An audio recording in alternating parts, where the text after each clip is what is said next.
छत्रपती संभाजीनगरात आता बातमी आहे। जिल्हा परिषद आणि पंचायत समितीसाठी भाजपची आढावा बैठक होती आहे।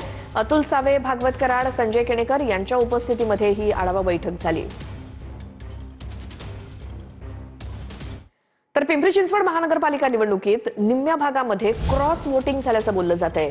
1 घड्याळाला आणि 3 कमळाला मतं द्या असं आवाहन एनसीपीच्या उज्ज्वला ढोरे यांनी केलं होतं।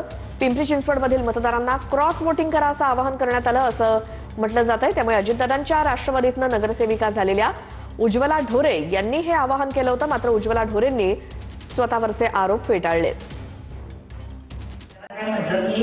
तुम्ही काय पण करा, बाकीचे तुमच्या इच्छेने करा, मी कधीच तुम्हाला आणायला नाही, कारण आम्ही ह्या ग्रुपमध्ये राहते मी काही, कारण जनरल जाती असतो जास्त माझं आपल्या इथं ग्रुपमध्ये आम्ही एकत्र येतो पहिल्यापासून।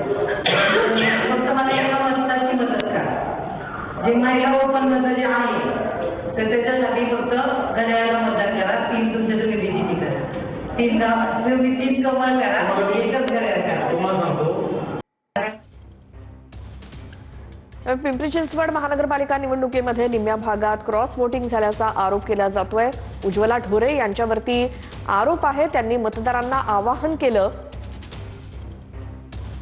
मात्र उज्ज्वला ढोरे यांनी आपल्यावरचे आरोप फेटाळलेले आहेत।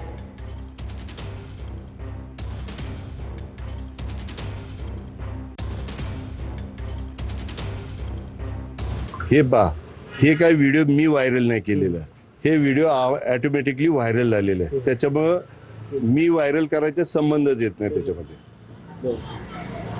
राष्ट्रवादीचे सर्वच उमेदवार तुम्ही असताल किंवा अन्य उमेदवार जे पराभूत झाले ते कुठेतरी स्वतःच्या भागातूनच कमी पडले, मी मात्र माझ्या प्रभागातून त्यांना लीड दिलेलं आहे असं देखील त्यांच्याकडून सांगितलं। त्यांचा प्रभाग असला तर कधी नगरसेविकाच नव्हत्या, म्हणजे काय बोला हे सुद्धा त्यांना कळत नाहीये।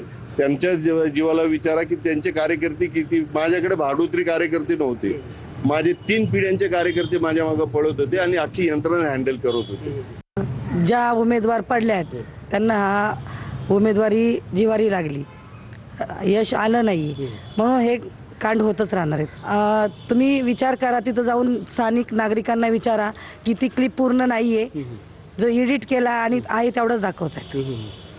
काय नक्की कशामुळे तुम्ही शिवसेनेत होता, हे आधी राष्ट्रवादीत आला, निवडून आला, कुठं पसनी पडलं ना असं वाटतंय का? त्यांना पसनी पडलं नाही, कारण त्यांना एवढी मोठी जीत झाली, माझी एवढी मोठी जीत झाली आणि हा जनतेचा कौल आहे, जनतेने त्यांना